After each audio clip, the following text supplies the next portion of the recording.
have a guest today that I met at a conference in Phoenix, and we both just absolutely gravitated to each other during a conversation that probably could have continued for hours if we both hadn't had to get back to work. So I am so excited to bring him onto the show because he just has so much fantastic information that anyone who is in and around motor vehicles and traffic needs to know about it. Jay Beeber, welcome to the show. Thanks so much for inviting me. It's great to be here. So you are the executive director of policy for the National Motorists Association. That is a really big title, and you there is so much that you are involved in. Just take a minute and talk about what the association is and what their purpose is. Sure, thanks. So the National Motors Association got its start in the 70s and 80s to fight the 55 mile an hour national speed limit, which was really horrible for most of the country. All it did was set people up for tickets and didn't improve any safety. And so the organization was founded with that purpose in mind. And then after we won that fight in the 90s, the organization started taking on a little more general things like just unreasonable speed limits overall, the rise of automated enforcement, all of the things that are happening right now, which are to impair your ability to use your personal automobile and get around using your preferred mode of transportation. And so, we fight for the right, the freedom to drive where you want, when you want, using your preferred mode of transportation. That's really what our mantra is, and we're the voice of reason for driving freedoms. That was a big part of the American dream, right? It's a big country. And if you want to have a little electric smart car, you can do that. If you want to have a big old pickup truck like I do, a big motorhome, you can do that. And you should be able to freely move about the United States on, big expressways or secondary roads or whatever. But frankly, motor vehicles are kind of under attack, aren't they? Yeah, there is, you may have heard the phrase the war on cars. The folks that are waging the war on cars want to claim that it's not happening, but if it is happening, it's a good thing. And so we like to say that you have the right, as long as you're not hurting anybody else and you're not putting anybody in significant danger, to go where you want to go, when you want to go. And we feel that what's happening right now is an assault on this. You mentioned traveling the country. I'll tell a quick little story where when I graduated college, my family and we took a trip to the Soviet Union. It was still the Soviet Union back then. And what I was struck by was the control over people's lives, where they could travel. You had to get permission to go from one part of the country to another. And what I'm seeing now is something very similar here in the United States, a slightly different tact, which is no, you don't have to show your papers at the border of states or whatever. But the restrictions on your ability to travel where you want and when you want are just mounting and mounting and mounting. And pretty soon we're going to find that we do not have the freedom to go where we want to go when we want to go. There's going to be taxes on it. There's going to be restrictions. There's going to be setting us up for failure through and getting tickets for everything that we do based on automated enforcement and unreasonable speed limits that are just so low that you can't actually use your car. And so we're bumping up against a lot of the same types of restrictions. You use in a different way. It's death by a thousand cuts, and that's sort of what we're fighting. And we have to fight in every state, and we have to fight all these different assaults on our freedom to travel. Jay, down here in Southern Arizona, where I live, we had a big discussion about 15-minute cities, about road diets. And when we said that, hey, it sounds like you want to restrict what we're doing with our vehicles, where we're going, things like that, we were told we were conspiracy theorists. Can you help explain what a 15-minute city is, what a road diet is, and how that affects the motoring public? Yeah, thanks. So the issue with people claiming that it's conspiracy theory is that it's not a theory if it's actually happening. So there actually is a conspiracy to restrict your freedom to travel. That's the first thing to know. The second thing to know is that the people who are claiming that it's not are the people that are actually doing it. So they like to complain. They like to say, well, it's not happening, but if it is, that's a good thing. So I'll start with the 15-minute city. 15-minute cities is the concept that you don't have to travel anywhere to get what you need more than 15 minutes by bike or by walking. And if you think about this concept and the freedoms that we have in this country and all the choices that we have, you couldn't possibly have all the choices that we have right now if you were restricted to everything that you need, and they're going to determine what it is you need within 15 minutes walking or bicycling. You just can't do that. And so even in big cities, it's hard to have that. I mean, one of the reasons I don't live in New York City is because, I want to go to a regular grocery store and go to a Home Depot and live in a single family house and travel where I want to travel.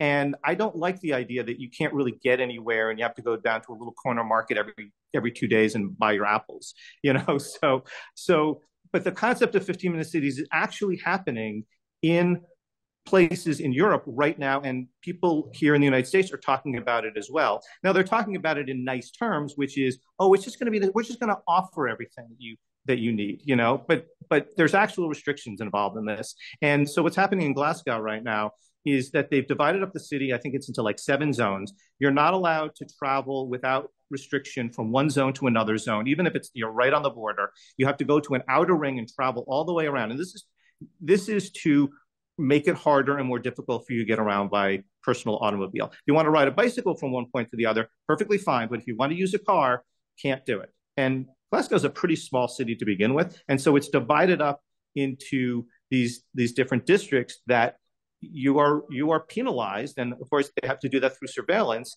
in order to restrict you or penalize you for breaking the rules of going from one section of the city to another. And so this is really happening. And part of this is what you mentioned, road diets.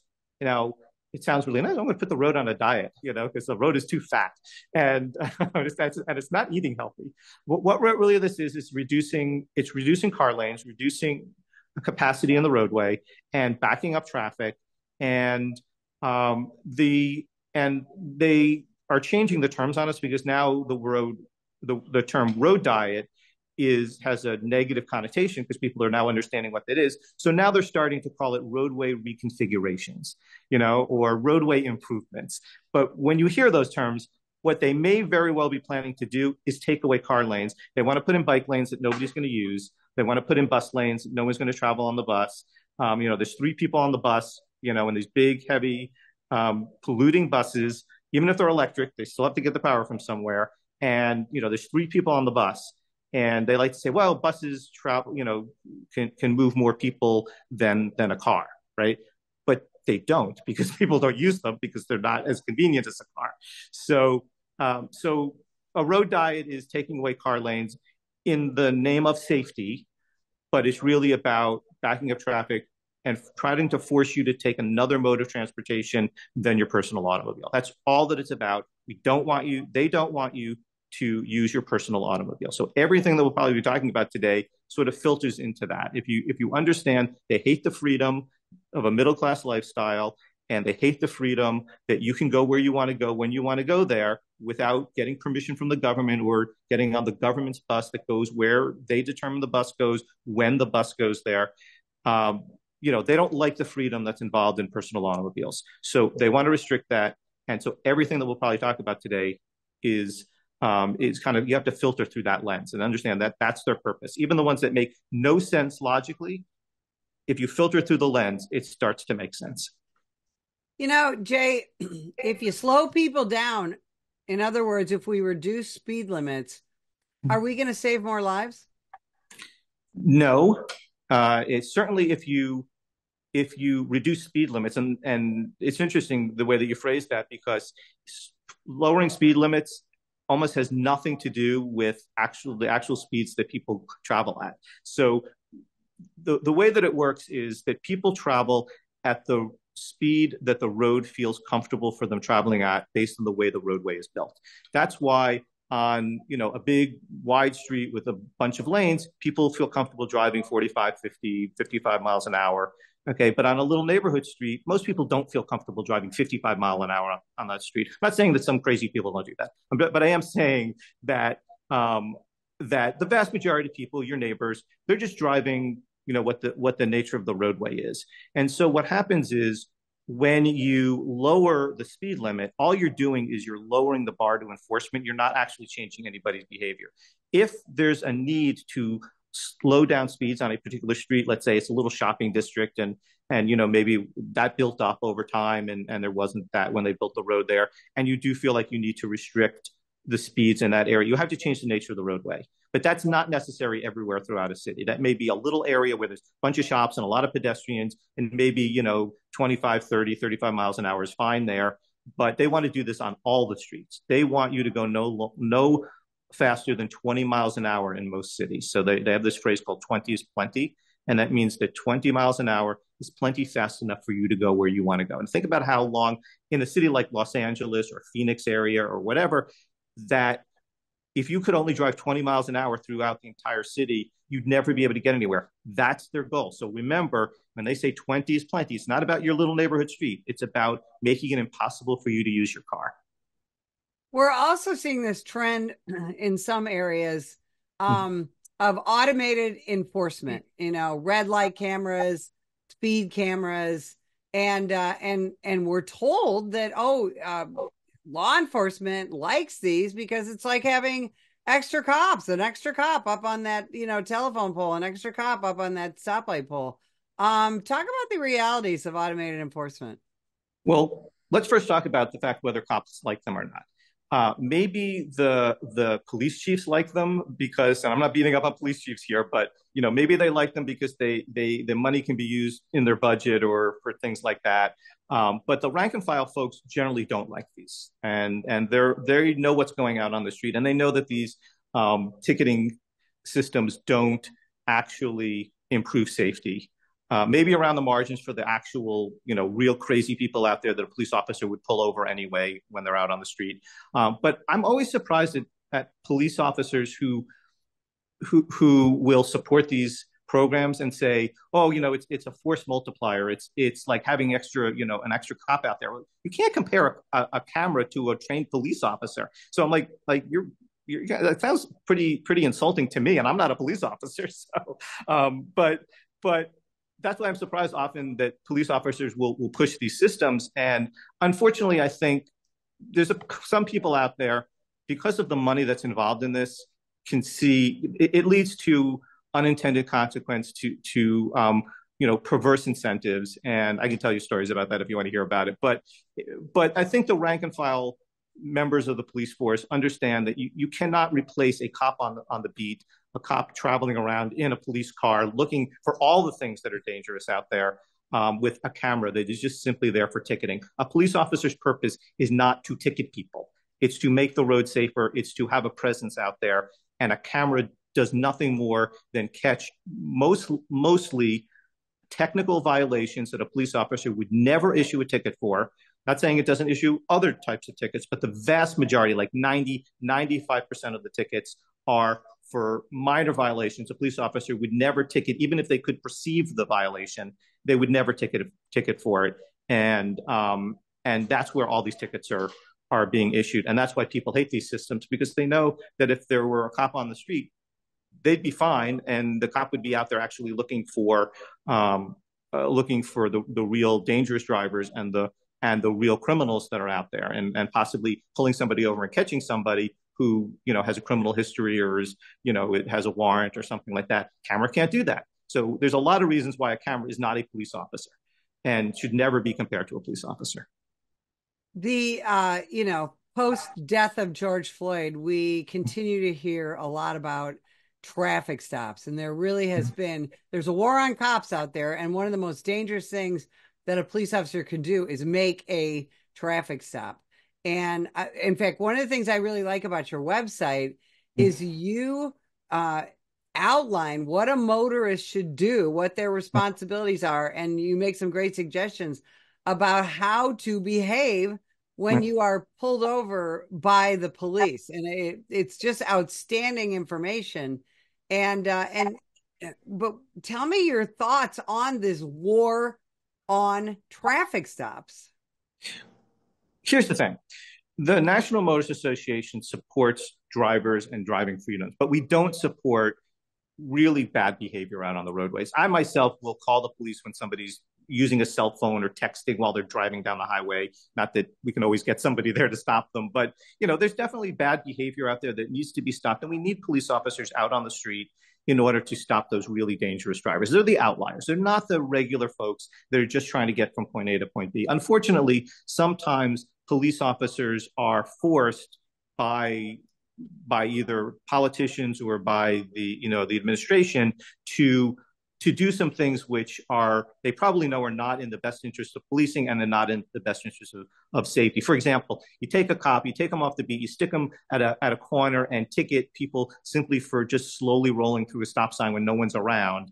That's not a good use of policing, and it gives cops a bad name. So I understand that I don't blame the police officers for this. It's the people that are forcing them to do this. No police officer sits out there and says, you know what, I really want to go to work today and ticket as many people who aren't doing anything wrong. Like they want to go out there and they want to catch the bad guys, right? They want to catch the guy that's traveling 60 miles an hour down your neighborhood street. That's the person they don't want to catch. They don't want to catch the person that's doing the slow roll through a stop sign. Nobody's around. Their wheels just didn't quite stop turning. But unfortunately, they're forced to do that. So it creates a really bad feeling between the community and the police. But our organization likes to try to bridge the gap between policing and motorists and talk about how the police are out there to make the road safer. Hopefully, that's what they're focusing on.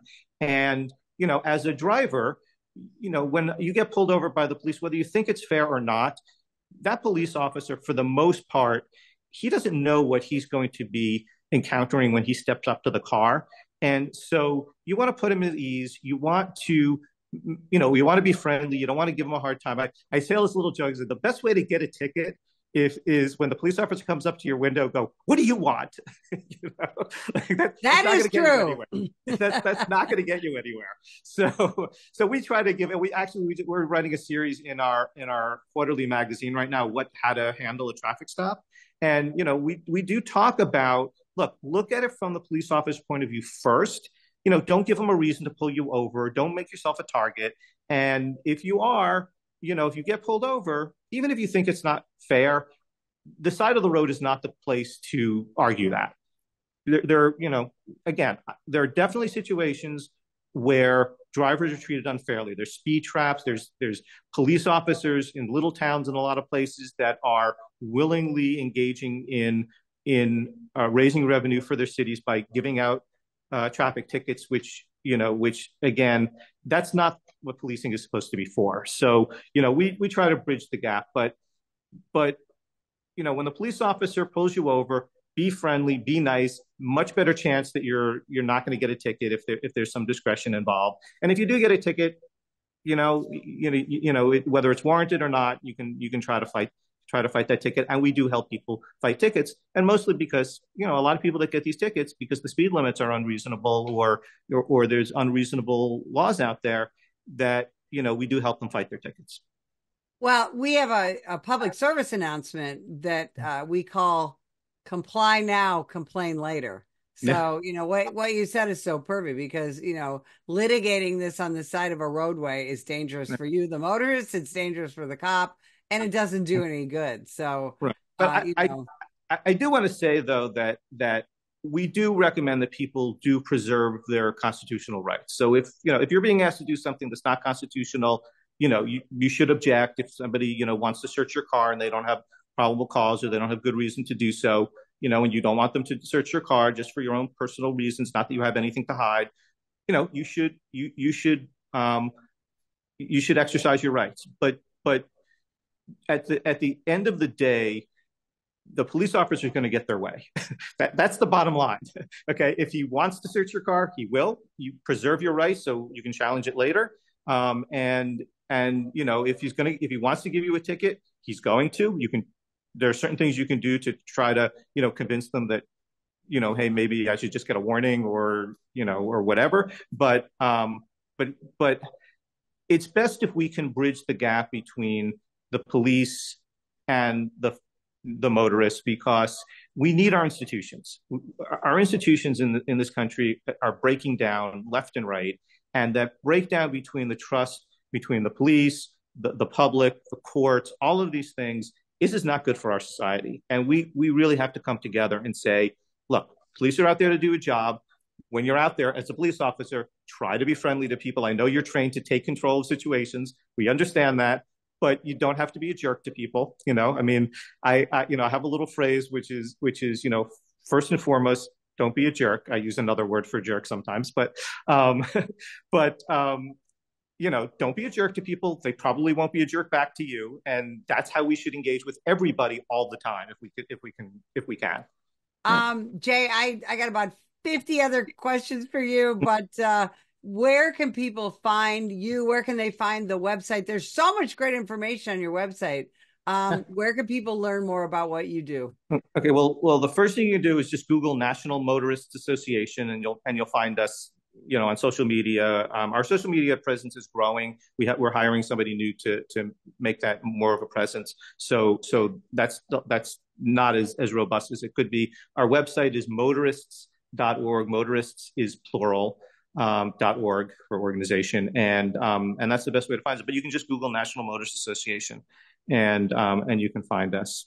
Has the time gone this quickly? Yeah, I know, it's crazy, right? It's great. We could do this for hours. We have to do a Joe Rogan podcast type thing. I know, right? We truly do. Oh man. Well, I tell you what, Jay Beeber, thanks so much for spending time with us today. And if you would like more information about the National Police Association, visit us at nationalpolice.org. Ma'am, put the gun down! Put the gun down! Last year, law enforcement officers were involved in hundreds of thousands of use of force incidents. A use of force incident is when an officer must use nonverbal tactics to gain control of a dangerous situation. Put the knife on the ground. In many cases, officers have no choice but to use force when a suspect doesn't comply with a lawful order.